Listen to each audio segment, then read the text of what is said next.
Our next speaker is Dr. Ankit Daral. Dr. Ankit Daral is an MBBS MD psychiatrist and a consultant psychiatrist. Earlier, he was a senior resident at UCMS and GTB Hospital, formerly senior resident at IHBAS Delhi, formerly at NIMNAS Bengaluru, formerly at RML Hospital Delhi. Currently, he is a senior resident at UCMS Delhi for 2 years. Over to you, sir. Uh, I really thank Dr.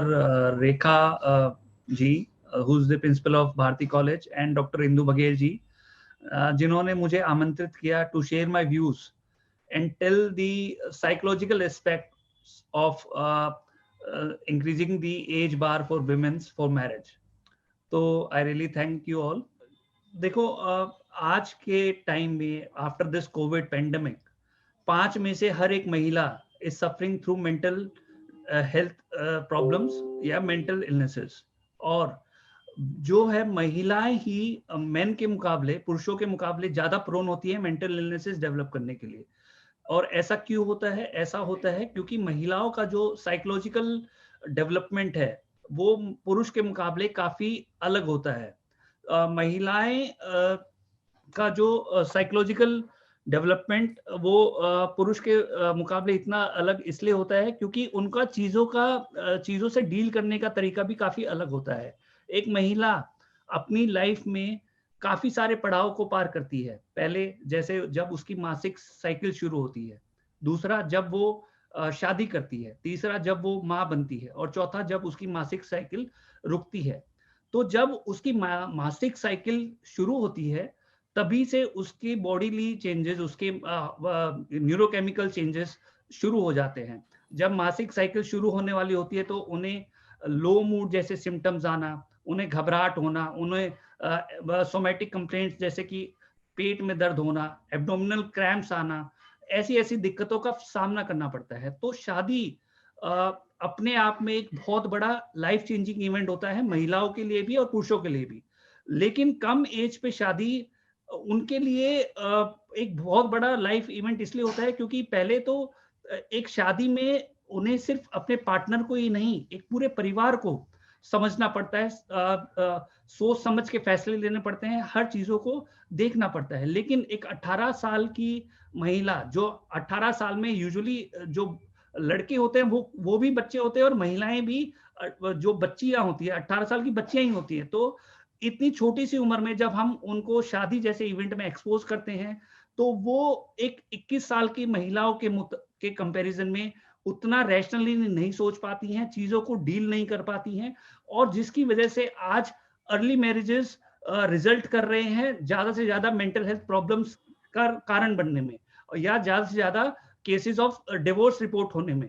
तो दोस्तों मैं आपको बताना चाह रहा हूं कि after marriages, मतलब जब अर्ली मैरिज होती है तो ज्यादा से ज्यादा मेरी ओपीडी में जो पेशेंट्स आते हैं वो मुझे बताती हैं कि सर मैं 18 साल की उम्र में शादी हो गई थी, लेकिन मुझे जो है अब मेरे घर वाले काम नहीं करने दे रहे हैं, मुझे जो है घर पे ही काम करवाते हैं। अब मैं उनसे पूछता हूँ कि क्या आपने कोई एजुकेशन की है? तो कहती है सर मैंने 12वीं भी करी है, मैंने बीए भी मैं कर रही थी, लेकिन शादी की वजह से, अर्ली शादी की वजह से मेरे को बीच में अपनी पढ़ाई छोड़नी पड़ी, जिसकी वजह से, क्योंकि एक सोशल आइसोलेशन में क्या होता है, जब एक इंसान एक ही सराउंडिंग में, एक ही वातावरण में, एक ही घर में काम करता है तो उसको बहुत ज्यादा विचारे आने लगते हैं, उनको ये छोटी उम्र में ये विचारे आने लगते हैं, और उन विचारों को हैंडल भी नहीं कर पाते हैं जब वो आते हैं, क्योंकि उन्हें खुद ही नहीं समझ में होती कि इन विचारों से मैं कैसे हैंडल करूं।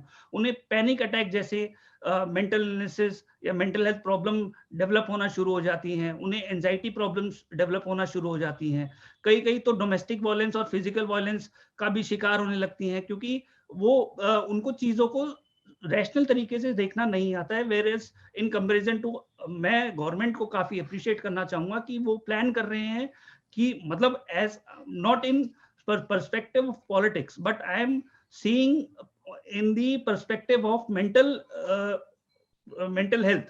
तो उसके हिसाब से मेरे को लगता है एक 21 साल की महिला और मैं गवर्नमेंट को अप्रिशिएट करना चाहूंगा कि पहली बात तो उन्होंने ये डिसाइड करा है कि वो इंक्रीज करेंगी एज, क्योंकि एक लड़की को जो सबसे बड़ा कारण होता है पढ़ाई छोड़ने का, वो है शादी।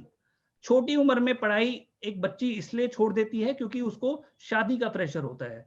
तो अगर 21 साल की उम्र होगी तो it will make a difference.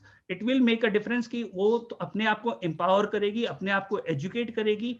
और हाँ, पढ़ाई किसी भी प्रकार की हो, कोई भी डिग्री हो, चाहे वो बीए हो, चाहे वो क्लिनिकल साइकोलॉजी हो, चाहे वो चाहे वो डॉक्टर हो, जब आप किसी भी चीज में पढ़ाई करते हैं तो आपका एक कॉग्निशन इनहैंस होता है, आपको चीजों का देखने का नजरिया बिल्कुल अलग हो जाता है। अब मैं आपको दो एग्जांपल देता हूं। एक महिला जो 24 घंटे घर में रहती है, कोई काम नहीं करती है, पति की सेवा करती है, घर वालों के देख रेख करती है और अपना खाना करती है, फिर 1 साल की शादी के बाद फिर बच्चे करने का उस पर प्रेशर होता है, फिर अगर बच्चा नहीं हुआ तो उसको वैसे ही तानों से सोसाइटी जो है उसको परेशान करती है, और अगर बच्चा हो जाता है, लड़की हो जाती है, तो फिर उसे ताने मिलते हैं। तो इतने सारे, जब एक मासिक साइकिल से लेके जब शादी जैसे बड़े इवेंट तक इतने सारे उसको हर्डल्स पार करने पड़ते हैं, उसको इतने ताने सुनने पड़ते हैं, हर एक चीज पे उसको अपने आप को प्रूव करना पड़ता है। तो एक 21 साल की लड़की कम से कम अगर वो एजुकेट होगी, कम से कम उसको समझ होगी कि मेरे लिए क्या सही है, अगर मैं इतना पढ़ी हूं तो मैं कौन से फील्ड में काम कर सकती हूँ, और अगर मैं 21 साल की हूं तो मेरा पार्टनर चूज करने का भी उसका थोड़ा अधिकार होगा, अपने माँ बाप को मनाने का अधिकार होगा। डाउरी जैसी प्रथा के खिलाफ आजकल वैसे डॉक्टर साहब ने सही बोला कि डाउरी लॉ तो पास हुआ है लेकिन फिर भी होती है, वो अलग बात है, वो म्यूचुअल कंसेंट पे होती है। लेकिन एक लड़की को अगर एम्पावरमेंट मिलेगी तो वो किसी भी हिसाब से पीछे नहीं रहेगी, उसको ज्यादा कॉग्निशन इनहेंस होगा, ज्यादा समझ होगी हर चीज को, हर रिलेशन को डील करने के लिए। अपनी, चाहे वो अपने आप से भी लड़ रही है, चाहे वो अपने हस्बैंड या अपने पार्टनर से भी लड़ रही है, तो उस विषय में भी अपने आप को और अपने रिलेशन को समझाने में, सुलझाने में वो एक रैशनल कदम लेगी। तो ये मेरा एज अ साइकेट्रिस्ट इस पे टेक है। और मैं ये भी बताना चाह रहा हूँ कि सिर्फ शादी के बाद मेंटल इलनेसेस नहीं पड़ेगी हैं।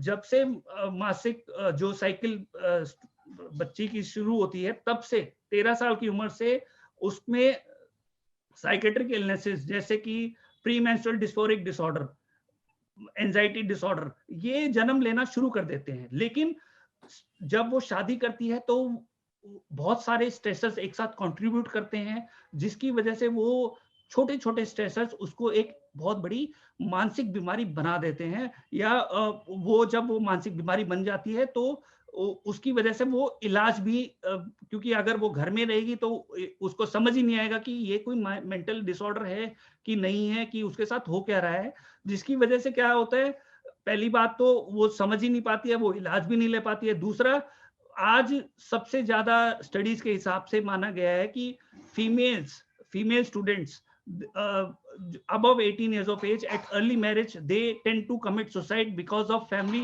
pressure, because of interpersonal conflict with the family members, with her partner.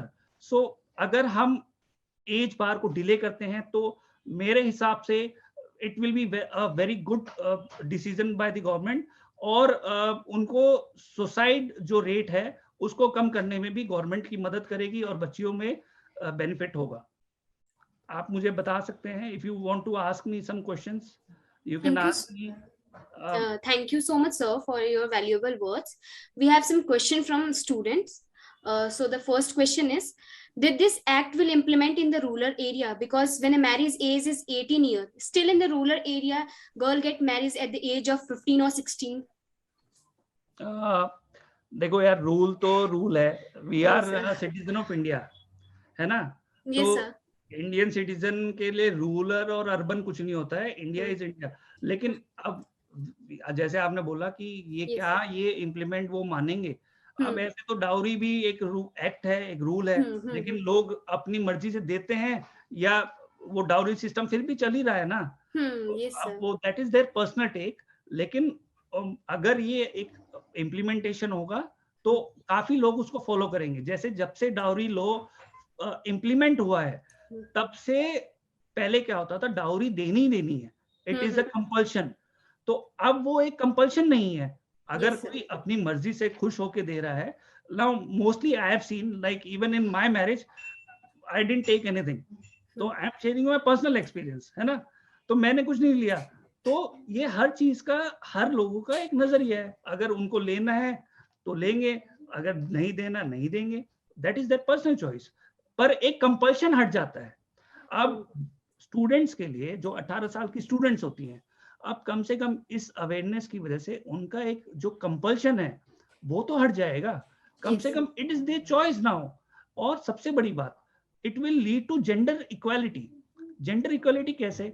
अब जैसे अब एक बच्ची को या जिसके घर में लड़कियां होती है, सबको पता है कि ये बोला जाता है कि आप बाहर मत जाओ, इस टाइम के 8 बजे के बाद आप बाहर शाम में मत जाओ, लेकिन एक लड़का जा सकता है। आप मूवी देखने दोस्तों के साथ मत जाओ, मेल फ्रेंड के साथ मत जाओ, लेकिन एक लड़का एक फीमेल फ्रेंड के साथ चला जाता है। लेकिन तो सब शुरू से ही उसको जब बोला जाता है तो ये कंपल्शन नहीं होगा। अब इसकी वजह से उसको समझ आएगी, एम्पावरमेंट होगी। Okay, sir. Thank you. So my second question is it right to say that increasing marriage age alone will ensure better life condition for women?